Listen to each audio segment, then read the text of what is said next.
Assalamualaikum warahmatullahi wabarakatuh. Selamat berjumpa kembali para pemirsa yang budiman. Semoga kita selalu diberikan kesehatan oleh Allah dan selalu dalam bimbingannya dalam iman dan Islam.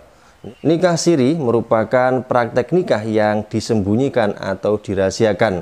Meskipun sesungguhnya praktek nikah seperti itu bukanlah rahasia lagi. Namun praktek nikah seperti itu yang dianggap sebagai solusi oleh sebagian orang justru mengandung dan mengundang persoalan-persoalan yang berkepanjangan.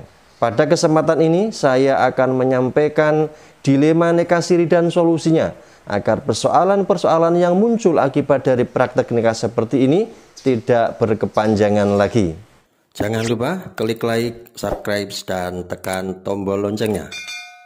Sayyid Sabiq dalam kitabnya Fiqhus Sunnah bab I'lanuz Zawaj atau pengumuman nikah menyampaikan bahwa secara syar'i mengumumkan nikah itu disunahkan. Begitu juga menampakkan kegembiraan atas kebaikan-kebaikan yang dihalalkan oleh Allah Subhanahu wa Ta'ala, kecuali apabila nikah itu dilakukan secara siri yang dilarang. Lebih dari itu, sesungguhnya mengumumkan peristiwa pernikahan adalah sebuah adat yang sudah biasa berlaku. Adapun disunahkannya pengumuman nikah itu berdasarkan hadis Nabi Muhammad SAW yang diriwayatkan oleh Sayyidah Aisyah radhiyallahu anha, anna Nabiyya sallallahu alaihi wasallam qala a'linu hadan nikah waj'aluhu fil masajidi wadribu alaihi dufuf.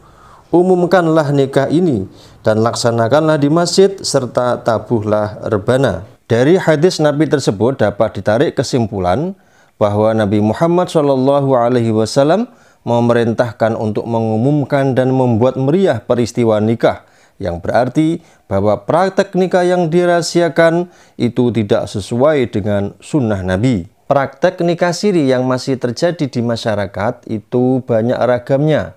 Namun saya akan membatasi pada praktek nikah yang sudah sah menurut hukum Islam tetapi tidak atau belum dicatatkan di kantor urusan agama untuk yang beragama Islam.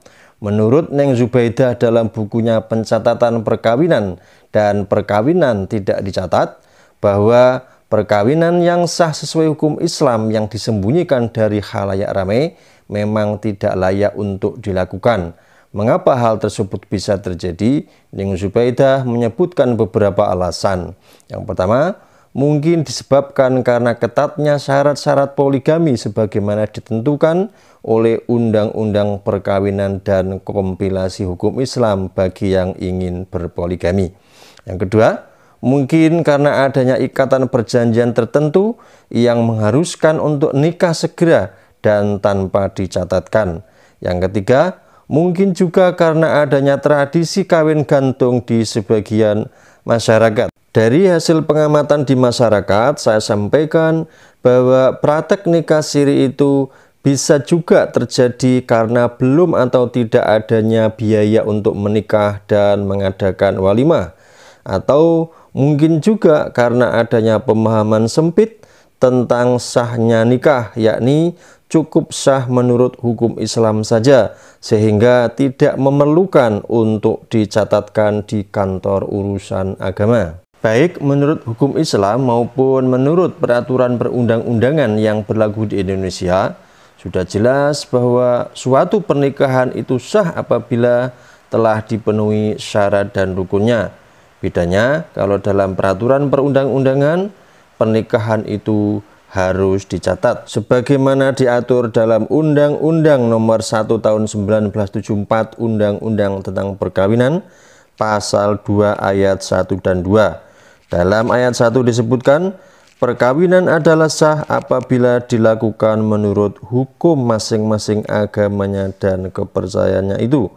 Ayat 2, tiap-tiap perkawinan dicatat menurut peraturan perundang-undangan yang berlaku.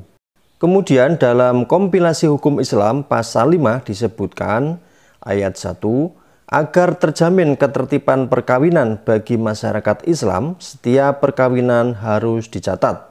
Ayat 2, Pencatatan perkawinan tersebut pada ayat 1 dilakukan oleh pegawai pencatat nikah sebagaimana yang diatur dalam Undang-Undang Nomor 22 Tahun 1946, Junto Undang-Undang Nomor 32 Tahun 1954. Selanjutnya dalam pasal 6 disebutkan ayat 1, untuk memenuhi ketentuan dalam pasal 5, setiap perkawinan harus dilangsungkan di hadapan dan di bawah pengawasan pegawai pencatat nikah. Ayat 2, perkawinan yang dilakukan di luar pengawasan pegawai pencatat nikah tidak mempunyai kekuatan hukum.